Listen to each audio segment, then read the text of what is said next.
Indian origin இந்த பேரை கேட்டாலே இந்த வார்த்தையை கேட்டாலே கொஞ்சம் பயம் வருதுங்க. ஏன் என்னன்னு தெரியல. அது இந்த மேலை நாடுகள் குறிப்பா இந்த மேற்கு நாடுகள்லாம் பாத்தீங்கன்னா இந்த இந்தியன் ஆர்ஜின்ல இருக்கிறவங்க எல்லாம் பெரிய பெரிய பதவி, அதுவும் நாட்டு ஆளுகின்ற பதவிக்கு பாத்தீங்கன்னா போட்டி போடுறாங்க அப்படிங்கிற போல விஷயங்கள் காதுல வரும்போது ஒரு சைடு சந்தோஷமா இருந்தாலும் இன்னொரு சைடு அப்படியே மேலையும் கீழையும் பார்க்க தோணுது. நம்மளுக்கு ஏதாவது ஓலை வச்சிருவாங்களா அப்படிங்கிறது போல. ஏன்னா எதுக்கு இந்த சோப்பு அப்படிங்கிற போல தெரியல. ஏன் அப்படின்னா இப்போ கனடா முதல்ல பாத்தீங்கன்னா அமெரிக்கா பிரசிடென்ட்டுக்கு பாத்தீங்கன்னா விவேக் ராமசாமி அவர்கள் இருந்தாங்க, இந்தியன் ஆர்ஜின் சொல்லிட்டு. இப்போ கனடாவோட பிரைம் மினிஸ்டருக்கு பாத்தீங்கன்னா இந்தியன் ஆர்ஜின் சந்திரா ஆரியான் அவர்கள் பாத்தீங்கன்னா எம்பியா இருக்கிறாரு. ஸோ நான் பிரைம் மினிஸ்டருக்கு நாமினியா இருக்கேன், நாமினேஷன் தாக்கல் பண்றேன் அப்படின்னு சொல்லியிருக்கிறாங்க. வரவேற்கத்தக்க வேண்டிய விஷயம் தான். இன்னொரு டைம் பாத்தீங்கன்னா கொஞ்சம் யோசனையாவும் இருக்கு. ஏன் அப்படின்னா கனடாவோட இதுக்கு முன்னாடி இருக்கக்கூடிய நடவடிக்கை எப்படி இருந்துச்சு அப்படிங்கிறது பார்க்க முடியுது. இப்ப அது நேர் எதிராவா அப்படிங்கிறது போல இருக்கு.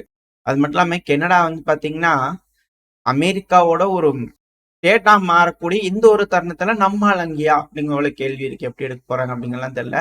ஆனா அங்க இருக்கிற மக்கள் பெருமளவுல மெஜாரிட்டி கொடுத்து அங்க யாருக்குமே மெஜாரிட்டி இல்ல. ஃபர்ஸ்ட் ஆஃப் ஆல் ஜெயிக்கிறாங்க அப்படின்னாலும் இல்ல எப்படி என்ன ஏது அப்படிங்கிறது தெரியல. வெயிட் பண்ணி பார்ப்போம் என்ன மாதிரியான முடிவுகள் கனடா தரப்பு எடுக்க போறாங்க, அப்புறம் என்ன மாதிரியான முடிவுகள் ட்ரம்ப் அவர்கள் எடுக்க போறாருன்னு.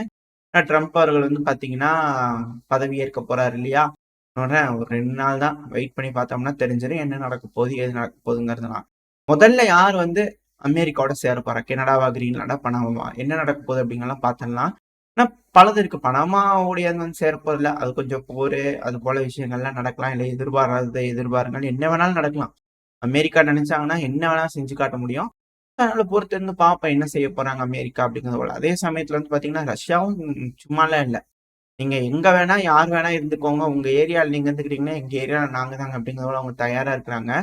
ரெண்டாவது, உக்ரைனோட கேபிட்டலான கீவ்ல தாக்குதல்கள், பெருமளவுல இழப்புகள் அப்படிங்கிறதுலாம் இப்ப நம்மளுக்கு அது போல செய்திகள்லாம் கேட்கிறோம் அப்படின்னாலே இதெல்லாம் ஏதோ ஒரு விஷயத்த மறைக்கிறதுக்காக செய்யறாங்களா அப்படிங்கிறது போலயே ஒரு பின்பமா இருக்கு.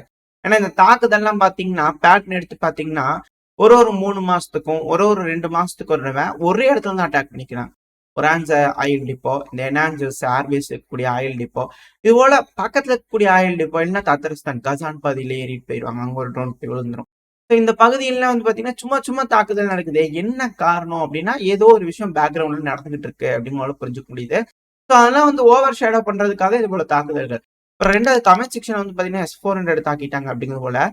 இப்போதைக்கு அந்த மாதிரி செய்திகள் எதுவும் நான் கேள்விப்படல. பட் ஆனா களத்துல தினமும் இது போல ஒரு விஷயம் வந்துகிட்டே தான் இருக்கும். அதை நம்ம பேசுறோம் அப்படின்னா அதுவே பாத்தீங்கன்னா ஒரு நாளைக்கு 20-30 வீடியோ போட முடியும். 10-10 நிமிஷத்துக்கு போறோம் அப்படின்னா அது இப்போ ஒரு பேசுபொருளாவே இல்லை. நார்மலா பேட்டரி ஆட் அடிக்கிறதும் உண்டு. S-400 ஆகட்டும் எந்த ஒரு ஆடிஃபன் சிஸ்டமா இருந்தாலும் அடிக்கிறது உண்டு. ஏன்னா கழுது போல உட்காந்து ட்ரோன்கள் வேடிக்கை பார்த்து அது ஒரிஜினலா டீகாயெல்லாம் வெரிஃபை பண்ணிட்டு போய் அடிக்கிறாங்க. அந்த அளவுக்கு ஆடிஃபன் சிஸ்டம் மாறிடுச்சு. ஸோ அதனால அது பெரிய விஷயம் கிடையாது. ஆனா இது S-400 பத்தி பாத்தீங்கன்னா இன்னொரு விஷயம் இருக்கு. என்ன அப்படின்னா பிரான்ஸோட ரிகானிசன் விமானம் பாத்தீங்கன்னா பறந்துட்டு இருந்திருக்குது. இந்த ரோந்து பணியில பாத்தீங்கன்னா பால்டிக் சீல பாதுகாப்புக்காக பறந்துட்டு இருந்திருக்கு. அதை பாத்தீங்கன்னா ரஷ்யா S-400 பாத்தீங்கன்னா ரேடார் டார்கெட் வச்சிருக்கு. நார்மலா இது போல டார்கெட்டை ஃபிக்ஸ் பண்ணாலே ரேடார் அலைகள் பாத்தீங்கன்னா ஒரு ஏர் டிஃபென்ஸ் சிஸ்டம் லாக் பண்ணியிருக்கு அப்படிங்கிறது ஒரு வார்னிங் பாத்தீங்கன்னா பைலட்ஸ் கிடைக்கும். ஸோ அதை பாத்தீங்கன்னா பிரான்ஸோட டிஃபென்ஸ் மினிஸ்டர் தரப்புல கன்ஃபார்ம் பண்ணிக்கிறாங்க. வார்னிங் வேற கொடுத்துருக்காங்க. என்னங்க இது, என்ன பழக்கம் இதெல்லாம்? நாங்க எங்க பகுதியில பறந்துகிட்டு இருக்கோம், சும்மா அங்க இருந்துட்டு என்னங்க டார்கெட் லாக் பண்றீங்க அப்படிங்கிற அவங்க தரப்பு மிரட்டல்கள் இருக்கு. ஸோ இது போல விஷயங்கள் வேணா நடக்கிறது ஒரு புதுசா இருக்கலாம். ஏன்னா இப்போ போலாண்ட்ல பாத்தீங்கன்னா நார்வேவோட F-35A ரக விமானத்தை பாத்தீங்கன்னா டிப்ளாய் பண்ணிக்கிறாங்க. இப்ப அதை பாத்தீங்கன்னா எடுத்து ஸ்கிராம்பிள் பண்ணிக்கிறாங்க. ரஷ்யாவோட ட்ரோன்கள் ஏதாவது வந்துருதா அப்படிங்கிறதுக்காக பாக்குறதுக்கு. ரெண்டாவது ரொமேனியால பாத்தீங்கன்னா உதிரி பாகங்கள் கன்ஃபார்ம் பண்ணிக்கிறோங்க. இந்த தடவை பாத்தீங்கன்னா ரொமேனியால உதிரி பாகங்களை பார்த்திருக்கிறாங்க. ஏன்னா போர்ட் இஸ்மாயில் இருக்கு இல்லையா, எல்லாம் தொடர்ந்து பார்க்கக்கூடிய விஷயங்கள் தான். அந்த இடத்துல தொடர்ந்து ஜெரான் ட்ரோன்கள் போகும், தாக்குதல் பண்ணக்கூடிய விஷயங்கள் தான் சைடுல வீடியோ பதிவுகளோட இருக்கும். இது ஒன்றும் பெரிய விஷயம் இல்லை. லைனா ரொமேனியா எங்க இருக்குது அப்படின்னா இந்த பார்டர், இந்த ரொமேனியா எங்கிட்ட இருக்குன்னா போர்ட் ஆஃப் இஸ்மாயில் இருக்குன்னா இங்க பறக்கும் போது அடிச்சாங்கன்னா அப்படி இந்த சைடு விழுகத்தானே செய்யும். அது போலதான் அது நார்மலா ரஷ்யா இன்டென்ஷனா செய்யல அப்படிங்கிறது போல இதுக்கு முன்னாடியில சொல்லிட்டு இருந்தாங்க. இப்ப எப்படி அப்படிங்கிறது தெரியல. பொறுத்து பாப்பா என்ன மாதிரியான முடிவுகள் ரொமேனியா எடுக்க போறாங்க. ஏன்னா ரொமேனியால பாத்தீங்கன்னா சிக்கல்கள் நடந்துகிட்டு இருக்கு. இப்ப இருக்கக்கூடிய ஆளுகின்ற அரசாங்கம் பாத்தீங்கன்னா கவிழ்த்துருவாங்களா, ஏன்னா பெருமளவுல வந்து பாத்தீங்கன்னா எலெக்ஷன்ல நாங்க ஓட்டு போட்ட ஆளுதான் டெமோக்ரஸி. நீங்க ஜெயிக்கணுன்றதுக்கு ஆள்லாம் டெமோக்ரஸி வராது அப்படிங்கிறது போல மக்கள் தரப்புல வெகுண்டெழுந்து கொந்தளிப்புகள் தெரிஞ்சுக்கிட்டு இருக்கு. இதே போல வந்து பாத்தீங்கன்னா செர்பியாலையும் வந்து ஆன்டி கவர்மெண்ட் ப்ரொடெஸ்ட் எல்லாம் நடக்குது.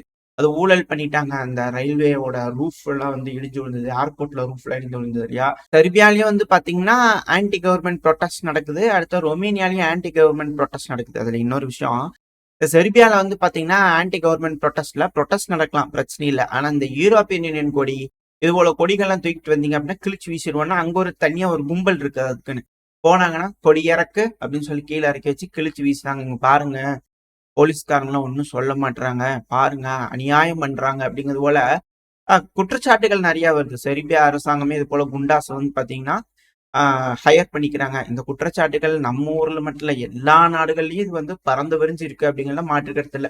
இது எப்படியா கடவுளுக்கு தான் வெளிச்சம். அது உண்மையா என்னன்னு தெரியாது. இதெல்லாம் வதந்திகள் தான், சும்மா தெரிஞ்சு வச்சுக்கிறதுக்காக சொன்னேன். அடுத்த ரொமேனியால அது போல வந்து ஆட்சி கவிழ்ப்புக்கான ப்ரொடெஸ்ட் நடக்குமா அப்படிங்கிறது போல கேள்விகள் இருக்கு. இந்த பால்கன்ஸை பொறுத்த வரைக்கும் லேசில் நம்ம விட்டுறக்கூடாது. ஏன் அப்படின்னா முதலாம் உலகப் போர் ஆரம்பிச்சது இதே பால்கன் நாடுகள் தான். இரண்டாம் உலகப் போர் ஆரம்பிச்சது இதே பால்கன்ல தான். மூன்றாம் உலகப் போரும் வந்திருக்க வேண்டியது. அந்த டைம்ல வந்து ரஷ்யா கொஞ்சம் இதா இருந்ததுனால முடியல. இது 4ஆம் பால்கன் போர் வந்ததுன்னா அப்படின்னா திரும்பி வந்து பாத்தீங்கன்னா உலகப் போரா மாறிடுமா அப்படின்ற கேள்விகள் இருக்கு. ஏன்னா இந்த ஹங்கேரி கிட்ட இருந்து அடிச்சு புடுங்கி வாங்கினதுதான் இந்த ஆஸ்திரியா ஹங்கேரிங்கிறது ஒரு எம்பையரை வந்து அடிச்சு புடுங்கி வாங்கும்போது முதல் தடவை வந்து போர் நடந்தது. இந்த செர்பியால இருந்து தான் வந்து பாத்தீங்கன்னா சர்ப்ஸ் இருக்கிறவங்க தான் வந்து பிரின்ஸை வந்து கொண்டுட்டாங்க அப்படிங்கிறது தான் பிரச்சனை. அக்கப்போர்லாம் ஏகப்பட்டது ஆரம்பிச்சுது. இப்ப அதே போல வந்து பாத்தீங்கன்னா திரும்பி பேட்டர்ன் நடக்குது அப்படின்ற கேள்விகள் அச்சங்கள்லாம் இருக்கு. இதெல்லாம் நம்ம முன்னாடியே பார்த்தோம். திரும்ப இந்த வேர்ல்டு வார் 1 சொல்லியிருந்தோம் இல்லையா, அது யூரோப்பியன் வார்னு சொல்லியிருந்தோம் நம்ம தரப்புல பொறுத்த வரைக்கும். நம்ம அண்டர்ஸ்டாண்டிங். ஆனா இதே யூரோப்ல போய் பார்த்தோம்னு வச்சுக்கோங்களேன், அது பால்கன் வார்னு சொல்லுவாங்க. நான் பால்கன்ஸ்ல ஆரம்பிச்ச அக்கப்போர் தான் அது யூரோப் போரா மாறிச்சு. யூரோப் போர் தான் அப்புறம் உலகமே மாறிச்சு அப்படிங்கிறது போல. ஸோ அந்த இடத்துல வந்து பாத்தீங்கன்னா யூரோப்ல திரும்பி அங்க ஒரு பிரச்சனை வருது அப்படின்னா எப்படி அப்படிங்கிற ஒரு கேள்விகள்லாம் இருக்கு. ஸோ பொறுத்து இருந்தா பார்க்கணும் இங்க இருக்கக்கூடிய நபர்கள்லாம் என்ன மாதிரியான முடிவுகள் எடுக்க போறாங்க அப்படிங்கிறதுலாம். ஸோ இந்த பிராந்தியத்தை பொறுத்த வரைக்கும் இந்த ரஷ்யா உக்ரைன் பிரச்சனை மிக பெரும் பிரச்சனையா மாறுமா?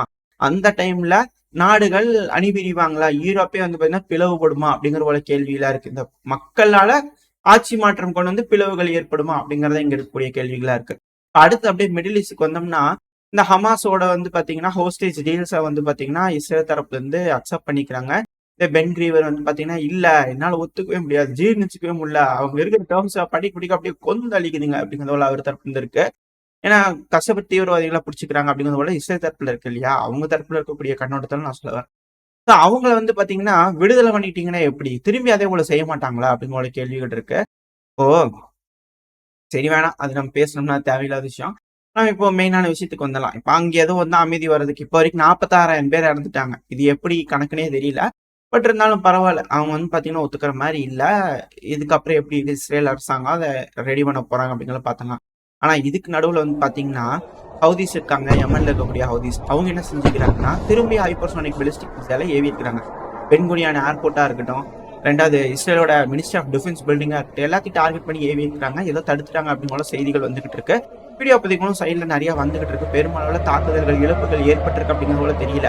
இவங்க குறி வைக்கலையா இல்ல சும்மா மிரட்டுறாங்களா அப்படிங்கிறது போல தெரியல. ஒத்துக்கோங்க இல்லைன்னா பிரச்சனையாயிரும் அப்படிங்கிறதுக்காக ஒரு அழுத்தம் கொடுக்கறதுக்காக இஸ்ரேலுக்கு இது போல செய்யறாங்களா அப்படிங்கிறது போலாம் கேள்விகள் வர ஆரம்பிச்சிருக்கு. எது எப்படியோ இங்க இது மட்டும் கிடையாது. இந்த ஐசிஸ் வந்து பாத்தீங்கன்னா பெரும் ரோதனையா இருக்குது அப்படிங்கிறதுனால யமன் ஹவுதிஸ் ஒரு சைடு ஐசிஸ்க்கு எகெயின்ஸ்ட் நியூட்ரலைஸ் பண்ணலாம் அப்படிங்கிறதுக்கான ஆபரேஷன்ஸ்லயே இறங்கிட்டு நம்ம சமீபத்துல கூட பார்த்தோம், ட்ரோன்களை பயன்படுத்தி தாக்குதல் பண்ணிட்டு இருக்காங்க அப்படிங்கிறது போல. ஸோ அங்கேயும் வந்து பாத்தீங்கன்னா சிவில் வார் இருக்கிறதுக்கான ஒரு அச்சம் தெரியுது. அது நடந்துச்சு அப்படின்னா சவுதிக்கும் பிரச்சனை, ஒமேனுக்கும் பிரச்சனை, யமனுக்கும் பிரச்சனை. ஸோ இங்க இருக்கக்கூடிய ப்ராப்ளம் இருக்கு இல்லையா.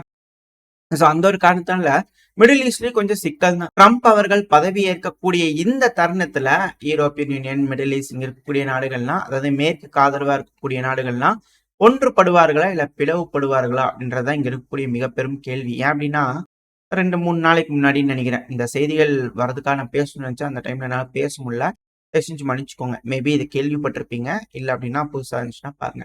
என்ன அப்படின்னா இந்த டென்மார்க்கோட கிரீன்லாண்ட் இருக்கு இல்லையா, இந்த டேனிஷ்னு சொல்லுவாங்க. டேனிஷ் மொழி பேசுறதுனால அவங்கள டேனிஷ்னு சொல்லிட்டு இருப்பாங்க. ஸோ இந்த டென்மார்க்கோட ஒரு பகுதி தான் கிரீன்லாண்டு. இப்போ இந்த கிரீன்லாண்டு வந்து பாத்தீங்கன்னா ட்ரம்ப் அவர்கள் அனெக்ஸ் பண்றதா சொல்லிக்கிறாங்க இல்லையா. இப்ப அதுக்கு டென்மார்க்கோட ஒரு எம்பி வந்து பாத்தீங்கன்னா என்ன சொல்லிக்கிறாங்கன்னா ரஷ்யா கிட்ட உதவி ரஷ்யா கிட்ட போருக்கு வரச்சுன்னா வருவாங்க. அதாவது இவங்க யார என்ன பண்ணிக்கிறாங்க அப்படின்னா, உக்ரைனுக்கு F-16 குடுக்குற அளவுக்குலாம் வந்து பார்த்தீங்கன்னா, பெருமளவுல பேசிட்டு இருந்தாங்க. அத்தனையும் குடுத்துருவோம் அப்படி இப்படின்லாம் பேசிட்டு இருந்தாங்க. போயிருக்குது. F-16லாம் போயிருக்கு. அதுல எந்த ஒரு இதுவும் இல்ல. ஆனா இப்போ வந்து பார்த்தீங்கன்னா, ரஷ்யா கிட்ட உதவிகள் கேட்போம். இதே அமெரிக்கா அங்க வராங்கன்னா, ரஷ்யா கிட்ட உதவி கேட்போம் அப்படின்னா, இதுதாங்க ஜியோ பாலிடிக்ஸ். மத்தபடி எதுவும் கிடையாது. ரஷ்யா செய்வாங்களா அப்படின்னு கேட்டா, கண்டிப்பா செய்வாங்க. ஏன்னா, ரஷ்யாவோட பேச்சுக்கள்லாம் வந்து பார்த்தீங்கன்னா, அப்படித்தான் தெரியுது. அதாவது போன பதிவுல நான் சொல்லியிருப்பேன். குற்றச்சாட்டுகள வைக்க கிடையாது அவங்க. அவங்க என்ன சொல்லியிருக்கிறாங்க அப்படின்னா, அதாவதுங்க எங்ககிட்ட போடப்பட்டிருந்த அக்ரீமெண்ட் மட்டும் கொஞ்சம் அந்த வெஞ்சன்ஸ்லாம் எதுவுமே இல்லாம அந்த அக்ரிமெண்ட்ட மட்டும் பண்ணியிருந்தாங்கன்னா, 15 செகண்ட்ல இந்த காட்டுத்தீ அணைச்சிருக்கலாம். தப்பு பண்ணிட்டாங்க அமெரிக்கா அப்படிங்கிறது போல தான் இருக்கு. நாங்க உதவுறதுக்கு ரெடியா இருக்கிறோம் ரஷ்யாவ நாங்க. ஏத்துக்கிறதுக்கு தான் அவங்க தயாரா இல்ல அப்படிங்கிற போல சொல்றாங்க. இது இன்னும் எப்படி புரிஞ்சுக்கலாம் அப்படின்னா, ஈரோப்ல இப்ப வரைக்கும் கேஸ் வாங்குறது அதிகமான கேஸ் யார்கிட்ட இருந்து வாங்கிட்டு இருக்காங்க அப்படின்னா, ரஷ்யா கிட்ட இருந்து தான். 2025ஓட ஜனவரி மாசம் ரிப்போர்ட்ல வந்து பாத்தீங்கன்னா, பீக்ல நிக்கிறது. எல்லா கேஸோட ஹையஸ்ட்ல நிக்கிறது. அது இப்ப வரைக்கும் ரஷ்யா கிட்ட வாங்கினாலே ரெக்கார்டு பண்ணிட்டு இருக்கிறாங்க. ரெக்கார்டா பிரேக் பண்ணிட்டு இருக்கிறாங்க யூரோப். எதுக்காக தடை போடுறாங்க அப்படிங்கிறது தெரியல. அடுத்தது இதே மிடில் ஈஸ்ட்ல இன்னொரு மிக முக்கியமான செய்திகள். சமீபத்துல தான் நம்ம பார்த்தோம். ரஷ்யாவும் ஈரானும் வந்து பாத்தீங்கன்னா 20 வருஷம் அக்ரிமெண்ட் பைலேட்டரல் அக்ரிமெண்ட் சைன் பண்ணிக்கிறாங்க. ஒரு தீவிரவாத தாக்குதல் நடந்துருச்சு. என்ன அப்படின்னா சுப்ரீம் கோர்ட்டுக்கு வெளியே வந்து பாத்தீங்கன்னா 2 நபர்களை கத்தியால குத்திருக்காங்க. என்ன ஏதுங்கிற டீடைல்ஸ் வரல. நான் இந்த பதிவு ரெக்கார்ட் பண்ணிட்டு இருக்கும்போது மேபி வந்துச்சுன்னா அடுத்த பதிவுல பார்க்கலாம். ஆனா ஈரான் தரப்பு வந்து தீவிரவாத தாக்குதல் அப்படின்னு போல சொல்லியிருக்காங்க. அங்க ஒண்ணு நடந்துச்சா இதே நேரத்துல வந்து பாத்தீங்கன்னா ஈரான் வந்து நேவல் ட்ரில் வந்து பண்ணிட்டு இருக்காங்க. ஒரு சைடு அவங்க மிலிட்டரி எக்ஸசைஸ் போயிட்டு இருக்கு, இன்னொரு சைடு அக்ரிமெண்ட்ஸ் போயிட்டு இருக்கு. அதே நேரத்தில் தீவிரவாத தாக்குதலும் பெருமளவில் நடந்துகிட்டு இருக்கு. இதான் இங்க இருக்கக்கூடிய விஷயம். எப்படி ஈரான் ஹேண்டில் பண்ண போறாங்க அது லேஸ்ல இல்ல. அந்த டைம்ல நான் சொல்லியிருப்பேன் அணியனவர்களோட மரணத்தப்போ ஒரு வீடியோ போட்டிருந்தேன் சொல்லியிருந்தேன். அந்த டைம்ல சொல்லியிருப்பேன் ஈரான்ல லேசுப்பட்ட வேலை கிடையாது. அது கொஞ்சம் சிக்கல் தான். அது எப்படி ரஷ்யாவும் ஈரானும் இணைஞ்சு செயல்பட போறாங்க அப்படிங்கிறது தான் இருக்கக்கூடிய யதார்த்தம். பார்ப்போம் என்ன நடக்க போகுது அப்படிங்கிற பொறுத்து பார்த்தலாம். ஓரளவுக்கு தகவல்கள் இந்த பதிவில் நம்ம கவர் பண்ணியிருப்போம். இதோட இந்த பதிவை நம்ம முடிச்சுக்கலாம். இந்த பதிவு அப்படின்னு உங்களுக்கு பிடிச்சிருக்கா? பிடிச்சினா லைக் பண்ணிட்டு உங்க ஃப்ரெண்ட்ஸ் நம்மளோட ஷேர் பண்ணிக்கோங்க. அது கூடவே மறக்காம இந்த பதிவு பற்றி உங்களோட கருத்துக்களை கமெண்ட் செக்ஷன் சொல்லுங்க. அது கூடவே நம்ம சேனல் இன்னும் சப்ஸ்கிரைப் பண்ணலாம், மறக்காம சப்ஸ்கிரைப் பண்ணிக்கோங்க. இந்த பதிவு நல்லா இருக்கும்ன்ற நம்பிக்கையில் அடுத்த பேர் உங்களை சந்திக்கிறார். Stay safe. பை.